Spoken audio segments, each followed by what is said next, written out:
7 langkah sehat ala pengobatan holistik. Catat Pak, catat Bu. Langkah pertama, jaga makan. Ya, ini sekalian menjawab pertanyaan Bapak ya Pak Ustadz. Langkah pertama, jaga makan. Bagaimana aplikasi jaga makan? Pak Ustadz tadi bertanya mengenai hadis. Sudah terjawab sebetulnya. Hadis tersebut mengatakan masalah terbesar dari usus perut. Makanya makan itu jangan berlebihan.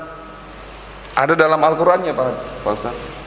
Makan minumlah jangan berlebihan.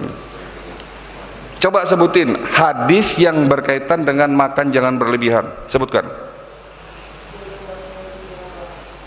Hadis ya, bukan surat di Al-Qur'an. Tapi ada hadis yang Rasul menyatakan makan jangan berlebihan. Hadis pertama mengatakan begini, Rasul mengatakan makanlah dan minumlah kamu jangan berlebih-lebihan. Tapi ada hadis populer di Indonesia, makan di saat lapar, berhenti makan sebelum kenyang. Itu bukan hadis Pak, itu hadis palsu. Itu populer di Indonesia, makan di saat lapar, berhenti makan sebelum kenyang. Ternyata saya dapat info dari Ustadz Adi Hidayat ya, itu bukan hadis. Bahkan di daftar hadis palsu pun tidak ada Pak. Di daftar hadis palsu pun tidak ada itu pepatah kuno di Indonesia. Hadisnya, sisakan lambungmu untuk sepertiga makanan, sepertiga air, dan sisanya adalah udara. Itu salah satu hadis yang Nabi menyuruh kita makan jangan berlebihan. Lambung kita jangan terlalu terisi penuh, cukup sepertiga makanan, sisanya sepertiga air, dan sisanya adalah udara. Yang kedua, jangan makan malam. Kalau ini tidak ada larangan dari Nabi, tapi secara ilmu kesehatan, kalau makan malam radikal bebas akan naik. Batasan makan sebelum maghrib harus sudah makan, telat-telatnya sebelum isya. Kalau yang puasa sebelum isya harus sudah makan ya.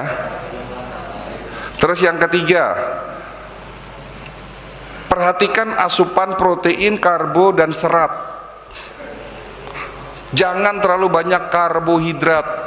Kita makan satu piring 70% karbo, nasinya kebanyakan, kerupuk, mie, bakwan, karbo semua. Proteinnya mana Pak? Bapak usia sudah lanjut, yang dibutuhkan makanan yang dapat meningkatkan imun. Ada di mana makanan yang dapat meningkatkan imun? Protein. Protein terbaik apa Pak? Yang hanya ada di Indonesia, tidak ada di tempat lain? Ikan banyak di Jepang, di luar negeri banyak. Ini tidak ada di tempat lain. Buatan Indonesia, asli buatan Indonesia. Protein terbaik. Tempe. Itu protein terbaik. Nggak harus mahal, tapi jangan digoreng-goreng terus gitu loh. Ya. Telur. Bapak kalau mau sehat satu hari makan 1 buah telur. Kalau bisa telur kampung. Setengah mateng, campur 1 sendok madu. Jos Pak. Proteinnya dapat. Nanti kolesterol naik, jangan takut sama kolesterol. Yang harus kita takuti bukan kolesterol, tapi radikal bebas. Karena kolesterol tanpa radikal bebas, kolesterolnya tidak akan membuat tubuh kita sakit. Tapi kalau kolesterol ketemu sama radikal bebas, kolesterolnya menggumpal, nempel di darah. Jadi yang merusak kolesterol radikal bebas. Cerita radikal bebas lagi Pak. Jadi jangan takut sama telur, jangan takut sama sate kambing Pak ya. Tapi santan, gula, ya, goreng-gorengan, nah itu penyebab radikal bebas. Terus cara jaga makan yang keempat, makanlah yang halal dan thoyyib. Nah itu, halalan dan thayyiban. Itu langkah pertama. Langkah kedua, air putih yang cukup. Nah tadi ada pertanyaan juga. Air putih bagaimana cara minumnya? Tidak boleh kurang dari 1,5 liter, tidak boleh lebih dari 5 liter. Kurang menyebabkan gangguan ginjal, lebih bisa mengganggu saraf pusat otak. Jadi kalau orang kebanyakan minum juga dapat mengganggu saraf otak Pak, hati-hati. Cara minum yang bagus gimana? Kalau bisa terapi air hangat Pak, jangan air es. Kalau tidak ada air hangat ya air suhu normal. Tapi kalau pengen sehat, pagi hari bangun tidur minum 1 gelas air hangat. Setelah sholat subuh minum 1 gelas air hangat, sampai maghrib 10 gelas minimal masuk dalam tubuh kita. Menjelang tidur 1 jam sebelum tidur jangan terlalu banyak minum Pak, cukup seteguk 2 teguk kalau haus, karena kalau kebanyakan minum justru nanti ginjalnya juga bisa rusak Pak.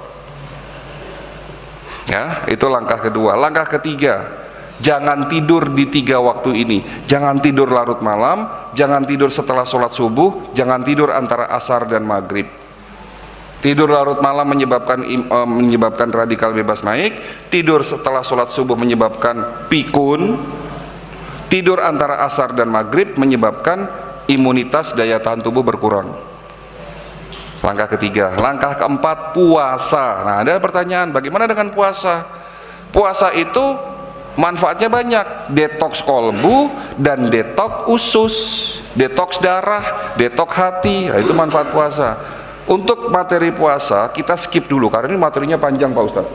Insya Allah nanti kalau ada waktu, semoga nanti ada waktu, ada kesempatan di bulan Ramadan tahun depan saya datang lagi ke sini untuk memberikan ceramah dengan materi puasa dari sisi kesehatan. Ya, kita skip dulu, tapi insya Allah orang yang sering berpuasa bonusnya sehat Pak. Ya, itu langkah keempat. Langkah kelima, ada hadis yang berbunyi, di dalam tubuhmu ada segumpal daging, dan jika segumpal daging itu rusak maka rusaklah seluruh tubuhmu. Kalau sehat ya sehat pula, kata Nabi. Yang dimaksud Nabi apa itu? Hati. Langkah kelima, jaga hati. Dari apa? Penyakit hati, iri, dengki, sombong, takabur, suka marah-marah, ngeremehin orang. Ya, sampai-sampai Rasulullah kalau mau sehat, bahagiakan diri kita dan bahagiakan orang lain. Bagaimana cara sederhana membahagiakan orang lain? Berikan senyuman, karena senyum itu ibadah. Cukup sederhana membahagiakan orang lain, senyuman. Tapi kalau bapak lewat tetangga lalu dikasih cemberut, seujon jadinya Pak. Kalau udah seujon apa? Hatinya kita jadi sakit Pak, sakit hati. Lu kok saya dicemberutin sama si A si B gitu kan. Nah, ya. Masalah hati ini dapat menyebabkan masalah fisik karena tubuh manusia terdiri dari body, mind, and soul. Langkah kelima. Langkah keenam, olahraga Pak. Kalau mau sehat olahraga. Olahraga teratur, terukur sesuai umur. Umur sudah 60 tahun jangan main futsal Pak. Masa 60 tahun main futsal? Ada kemarin pasien saya jemaah ya, jadi kan setelah acara manasik biasanya jemaah-jemaah yang ikut ceramah saya itu pada datang ke klinik untuk medical check up. Ada 1 orang kemarin jemaah dari Bekasi juga, kakinya bengkak Pak, merah panas. Saya tanya, kenapa Pak kok bengkak? Ini Pak dokter, gara-gara main futsal. Loh, Bapak umur 67 tahun kok main futsal, saya bilang. Akhirnya diobati ya, memang tidak mudah gitu loh. Udah tua sampai keselio kakinya itu kan susah kembaliinnya lagi. Ada lagi jemaah 72 tahun kena serangan jantung. Loh, kenapa Bapak kena serangan jantung? Saya ikut klub goes Dok, Jakarta Bogor. 72 tahun kok ikut klub gue sampai Jakarta Bogor gitu loh Pak. Belum sampai Bogor, baru 10 kilo, semaput tengah jalan Pak. Bawa ke rumah sakit kena serangan jantung. Untung tertangani gitu loh. Nah, olahraga buat usia-usia 60 tahun, senam pernafasan, senam tai chi, senam Li Tien Kung. Bagus Pak senam Li Tien Kung. Ya, silahkan nanti DKM kapan-kapan main ke MRBJ, Masjid Raya Bintaro Jaya. Itu masjid besar, pengurusnya hampir rata-rata dokter. Bahkan masjid itu punya klinik. Ada yang namanya Dr. Indra, pengurus dari masjid tersebut. Dr. Indra adalah Ketua Senam Li Tien Kung Indonesia. Silahkan ketemu sama beliau, bilang saja dari Dr. Cahyo.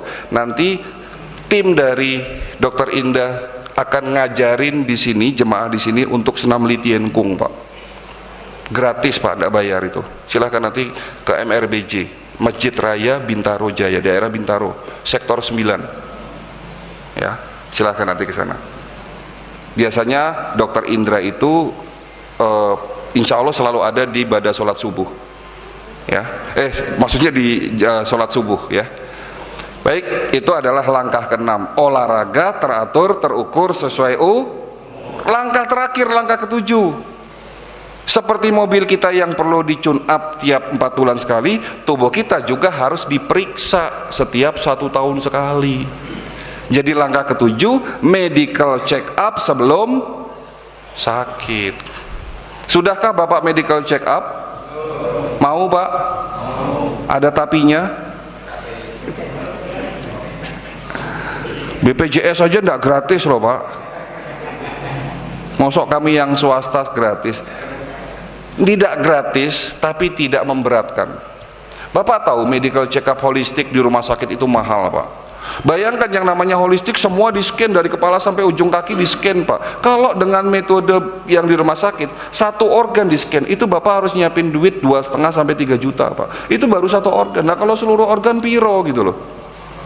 Karena ada jemaah, ada pasien yang pernah CT scan seluruh organ di scanning, itu biayanya 30 juta. Memang komplit, tapi mahal. Ya susah kalau 30 juta, lebih baik buat umroh ya Pak Haji. Umroh setahun sekali toh, daripada medical check up setahun sekali kalau 30 juta. Tapi kalau ada medical check up holistik yang komplit tapi biayanya terjangkau, insya Allah banyak yang mau. Di klinik saya sekarang sudah ada 150.000 jemaah yang medical check up sampai hari ini. Ya, kalau Bapak mau, medical check up di klinik kami ada 2 status pasien, umum dan khusus. Pasien umum dan khusus. Kalau Bapak statusnya umum, itu biaya medical check up-nya 1.750.000, komplit sudah. 250 parameter pemeriksaan plus seluruh organ di scan. Tapi kalau Bapak mau jadi pasien khusus, itu setengahnya dari umum. Kalau umum tidak ada syarat, kapanpun Bapak datang ke sana diperiksa, nggak pakai syarat. Tapi kalau khusus memang murah 875.000, tapi pakai syarat. Apa syaratnya? Tolong catat. Yang boleh menjadi pasien khusus hanya bapak-bapak dan ibu-ibu yang hadir di masjid ini saja, berikut dengan keluarga di rumah. Kenapa? Karena fasilitas khusus ini eksklusif, tidak sembarangan kita kasih orang.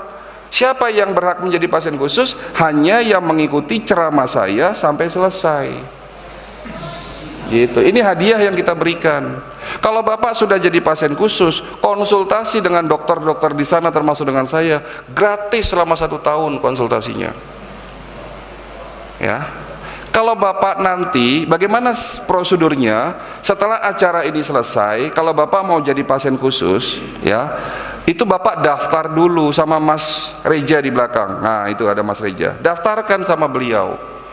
Kalau Bapak mau datang juga hari ini, insya Allah ketemu sama saya. Kebetulan hari ini saya jadwal praktek 1 minggu, jadwal praktek saya hanya 3 hari, Jumat, Sabtu, Minggu.